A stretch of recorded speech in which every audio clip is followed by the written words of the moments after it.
Lorrie, it's so great to meet you. Thank you for taking a minute out. Great to be here. So, I want to begin our conversation with 5 years ago, the pandemic happened. How much of living through that has influenced you and the way that you work today?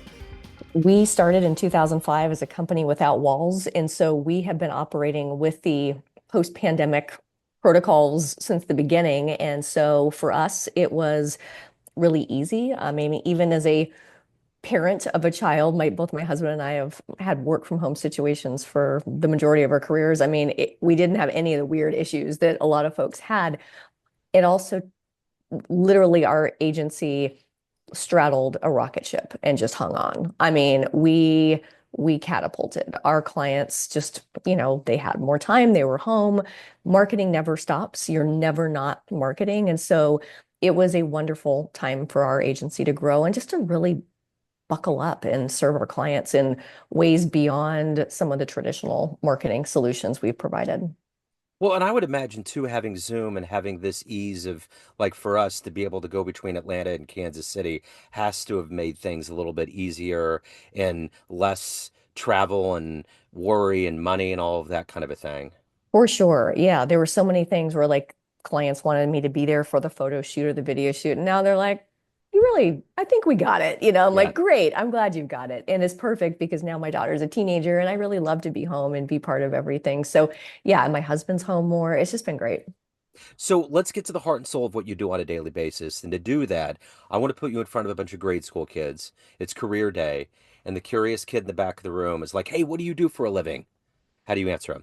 I'm trying not to smirk too big. I'm doing career day at my daughter's middle school next week. So Oh, thank you cool. for getting me practiced on this. I run a marketing agency, and what that means is we help organizations communicate and connect with ideal audiences. And that's mostly service-based businesses. It can be doctors, it can be law firms, it can be coaches, a lot of people that have their own businesses.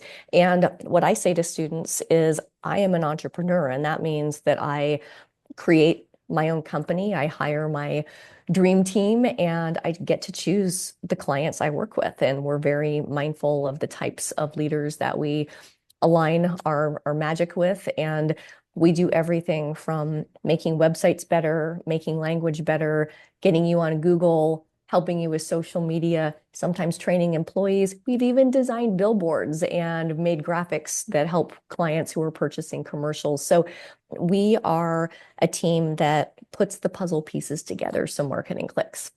So let's take you to that third grade place in your life. What was your dream life? What did you want to be when you grew up? I used to play with my typewriter, Joe, and I would sit there in my little guest bedroom and clack away at my typewriter, which is so funny because I'm on the keyboard so often. I always imagined myself being a teacher, and I didn't realize that my career would not take me down the elementary school teaching path, but instead teaching small business owners, entrepreneurs. When I lived in California, I taught for UC Santa Barbara, eventually Berkeley, picked up my courses for weekend workshops, and I had the immense gift, even when I was working in corporate, to get to meet small business owners and entrepreneurs, and I was enamored. I loved their stories, I loved their passion, I loved their purpose. If you had told me 20 years ago that I would be an entrepreneur, I wouldn't have even believed you.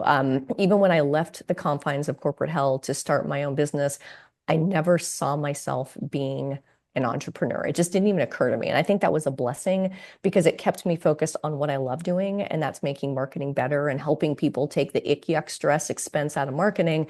And that was my North Star, my guiding light. And then building the dream team and building the company infrastructure was, just a natural addition. So clearly there were seeds that were planted into you from your childhood that made you become an entrepreneur, that made you not want to be in corporate, to charter your own course in life. What were those seeds, those foundational elements that grew into who you are today? I've never been like the other kids. I mean, I joke, like, I'm just not like the other kids. I think even down to, in high school, while I was president of my high school, I wasn't the popular girl. I wasn't the cheerleader. I was friends with the cheerleaders and the football players and the drama kids and the punk rockers. I'm a 90s kid.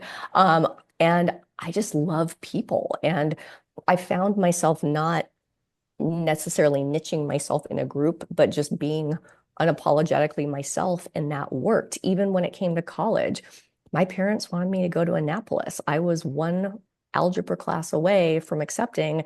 And thank goodness a college administrator said, "How do you really feel?" And I'm like, "That's not what I want." So I left home at 18. Parents were just mortified. And I loved working in retail. And I ended up climbing the ranks and was at Saks Fifth Avenue in management.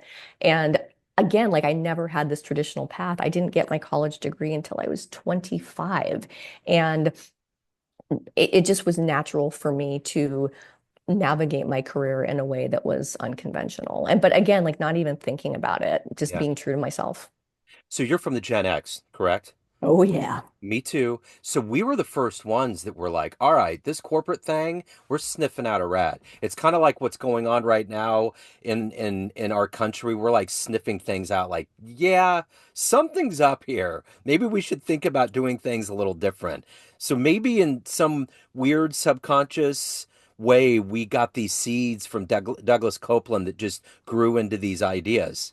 Yeah, it's so interesting. And especially our generations, we still know life before cell phones and before Yes. computers. My first email was my name at the online advertising network I went to work at 21 years old. I'd never had a email account. Yeah. And so I have this different perspective than maybe, other folks in our generation. But it also, what I think for us is, we saw, I don't even want to call it was a revolution. It wasn't an evolution because we're still alive to see it, right? So to see that shift, we're so open to change. We're just like, yeah, social media. Like we've watched all of these things, come into existence, AI. And so we just navigate it in a way with acceptance and understanding and, willingness to explore. That's it. That's interesting you say that because I've thought about that a lot. And obviously, we're subjective being from this generation, but we really have seen like pre-modem kind of things. When we were kids, the green screens, the early Apple things. And then now you're talking about AI, like we're a bridge because a generation before us, they're like, yeah, I don't want to do that technology. I'm good. And then the kids, if you put a rotary phone in front of them, they would have thought it fell out of a spaceship last night. And they would be like, Oh, what is that transporting thing? for sure. Yeah, I still think about like having the coins in my pocket to like, use the payphone and call my Yeah. boyfriend or my pager and all the like, yeah, it's so funny. It's so funny. But it's just like this, right? And the Yeah. only constant is change. And that's the reality. And then cut to our amazing millennials who are so inspiring and have really clear boundaries. And I find as an employer and a leader, just like what I'm learning from these generations, they're like, yeah, no, that doesn't work for me. And I'm like, oh, where we still danced in that, like, I need to get ahead and please and whatever. So I'm in love with all of it. It's wacky and wild and wonderful. Yeah. So let me ask you this. I remember when I had a career in marketing at one point in my 20s when I was trying to figure out my life. And I was at H&TB, it's a architectural engineering firm, and they hired me to help get their database cleaned up. It was a mess, and I did it. And I remember they called me into a boardroom at one point. I was in high corporate, and I didn't know how it worked. And they're like, I was like, oh, what's going on? And they ended up giving me a bonus check. And I was like, wow. So my question to you is, in your marketing journey, that we always have these flashpoints in our career where really good things happen. Maybe it's unexpected, or maybe it just bolsters your ego in a way you didn't think was going to happen. What was your first marketing triumph? Oh, I think my first marketing triumph was literally being plucked out of sales, and I'm a recovering salesperson. I sold luxury retail, I sold online advertising, and I had a vice president at a company who said, "You know what? We really need you in marketing, and we need you to take over the director of marketing's job." And it was like, I think I was 25. And that for me was so groundbreaking. And, of course, the self-doubt comes up of like, but I'm not. And it was like, no, actually, who better to negotiate contracts with salespeople than someone who's been on the other side? And that was my first step in it. And again, right, this is the onset of, email marketing, affiliate marketing. I still remember before Google Ads had tracking built in, like I'm downloading Excel sheets. And so, I just rolled up my sleeves and drank from the fire hose. And that shift from sales to marketing made me appreciate the process so much more, but also my perspective. on marketing is that it does need to naturally support the sales process. And so I have this not only depth of expertise in certain areas, but this breadth of comprehension of marketing. And the second most impactful thing, not only was being literally plucked and placed into marketing, but when I was asked to teach, when UC Santa Barbara said, Lorrie, we need you to teach web marketing. And I'm like, I can't teach that. I only have a bachelor's degree. And they're like, you're an industry veteran. And I was like, who, me? At 27 years old. And it was the most frightening thing to stand up in front of a bunch of working professionals at night and teach for 3 hours. But it was also the most amazing thing because it allowed me to take what I knew, but to translate it into something digestible that anyone, a marketing professional, a business owner, a student getting a certificate, and that was what gave me the gift of getting to work and meet entrepreneurs and small business owners and just understand like what that was all about. So would you say that was the biggest risk that you've taken professionally? Oh, starting my own business, hands Yeah. down, was the biggest risk. Letting go of that ledge. I had the six-figure director of marketing job in Santa Barbara, California. It was, I mean, like on paper, perfect, and I was miserable. And had I not just owned that and done what I needed to do, I wouldn't be where I'm at today. So marketing is all around us. All the forces of marketing come at us, assail us, especially in social media. Who do you think's doing it the best out there? Who do you think is streamlining? Because we stand on the shoulders of giants, we emulate things. Who out there do you think is doing it right? Any organization that leads marketing with education as the focus, and that is their North Star, they're the ones doing it correctly, doing it from a place of service and not the like greedy, salesy. Academically, if you look up the definition of marketing, it still says today on a lot of Webster's and those kind of dictionary sites that it's the act of pushing or promoting products or services. That makes me want to cry.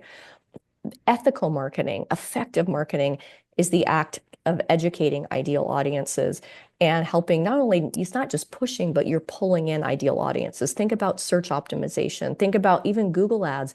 If you're searching for something, or I mean, now we're seeing our clients come up in AI search results. When you are focused on empowering your clients and educating them, it's a very reciprocally respectful way to approach it. You're drawing in the right clients and they feel empowered. But if you're using tricks, any fear-based marketing, if you are marketing from a place of fear or stress, then, it's not going to be sustainable. In this modern era of podcasting that's kind of exploded, to me, and I'm biased obviously because I'm coming from as a podcast host, I think podcasting is one of the best possible marketing PR tools. So, in your lifetime of doing this and being an expert in it, what has been one of the greatest developments that you've seen in your industry? Oh, that's such an amazing question. I would say the power of personal branding. That was something I remember back in the day when LinkedIn Learning was owned by by the original founders. I was asked to do a course on personal branding, and they said, because you're an expert in it. And again, recovering salesperson, I had no idea what the bleep personal branding meant. No joke, I'm literally Googling it as they're talking to me, but I'm just hearing they want me to teach this. And they're like, you got to say yes. And I thought, do they think I'm some shameless self-promoter? But as I reflected on the other courses I did for them, and we talked about the work I did with my clients, helping my clients share their thought leadership on blogs, getting them podcast interviews, helping them really be educators in their space. I'm like, oh, I actually do know a bleep ton about personal branding and I'm great at it. And my agency is great at it. And so it's the days of I went to go work for a corporation and I got my pension and I work for 30 years and I retire and play golf. Now we are in this era of work optional where people are like, yeah, I sold my business, or yeah, I exited corporate because I want to go do rock climbing for 10 years while I've still got the body to do it. And I'm going to consult on the side. And those of us who invest in our personal brand, that will be with us for our entire lifetime. And that is evergreen. And that can take us to places and spaces that we couldn't have even imagined in the old school, kind of, get your degree, get a job, retire, die type of way. That's the thing that gets me about these younger generations. There's such an entrepreneurial spirit. Like even with like Mr. Beast, this guy, this kid that just had this channel, did it in a different way, and now he's got burgers and chocolate bars and all of these things. Like that kind of a thing. That Yeah. level of being able to make a living. We would have never been able to conceive that as Gen Xers. Right. And it's all from heart, Yeah. right? I mean, I mean, even living in Atlanta now, I joke sometimes with folks. I'm like, I'm from California, so I'm gonna get a little crunchy granola on you here real quick. But it's that place of heart. And yeah, my career counselors in high school and in college, they weren't talking about what I'm passionate about. They were like, here's a job that's safe and secure that will make you money. And I always was like that weird kid that was like, I think there's another way. I mean, I used to fight in graduate school with my professors about marketing where it was like, start, scale, sell. And I'm like, what if you want a lifestyle business? What if you want to employ people you love and work with clients that you love? And they're like, no. And I'm like, I disagree. So yeah, it's, we all have the opportunity. You can make money in any profession, any profession. Yeah. The one thing about being a teacher is that it's really a two-way avenue. You can learn from students as much as they can learn from teachers in a lot of situations. In that early frightening stage of you taking on that role in your life, what was one of the best comments you got from a student that has stuck with you or fueled you in your career? Ooh, the first thing I'm thinking of are the students who said, I don't want to work at my company anymore. I want to work for you. And I built my team originally with students that were self-selecting. And I was like, I don't know if I have enough work for you, but I just would take those leap of faiths.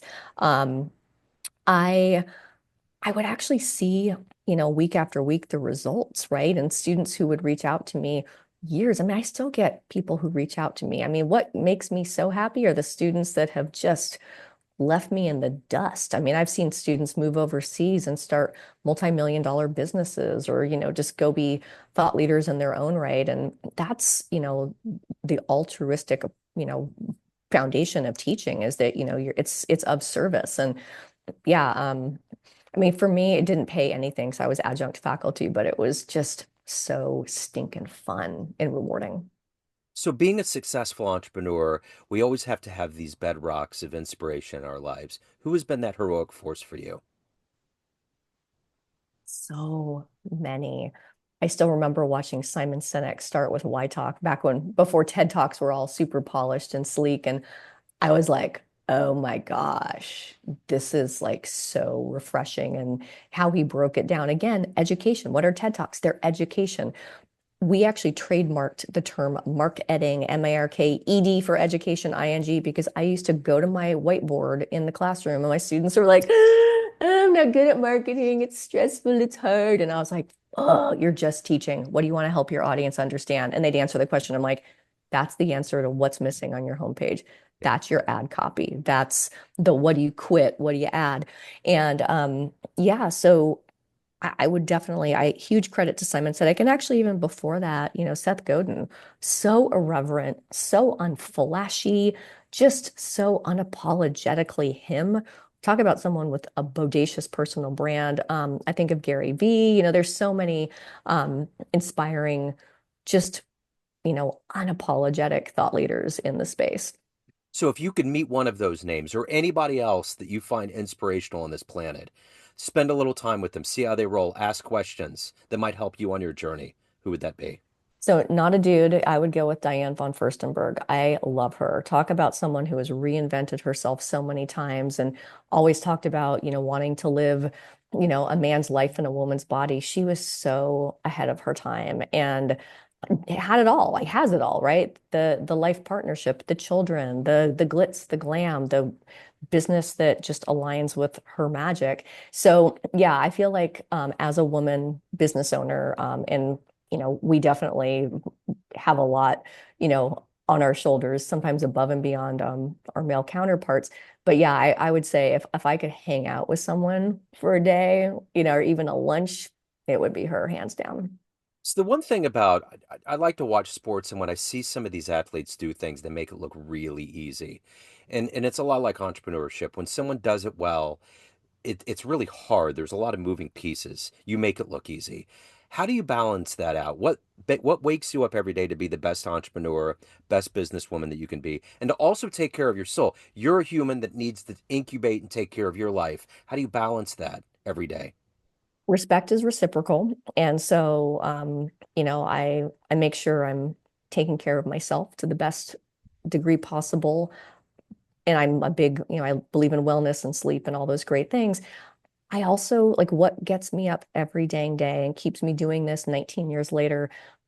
I love I love the work I do. I love making marketing better. I can honestly say that every single client we've ever had the pleasure of serving, we love them. Sometimes we want to strangle them, but we believe in them. It's like Batman and Robin. Our clients are Batman. They're the superheroes, and we're Robin. We're that trusty sidekick that if we need to come in and help out. We love being a support system. There is no services page on our website. There's, solutions. I think that's what the page is called. I love my team. We're like family, and it's really special. And even though we're not all physically together in the same office, there's just this camaraderie. And call it a lifestyle business, call it a collaborative company, whatever you want to call it. But yeah, it's all about the people. It's really all about the people.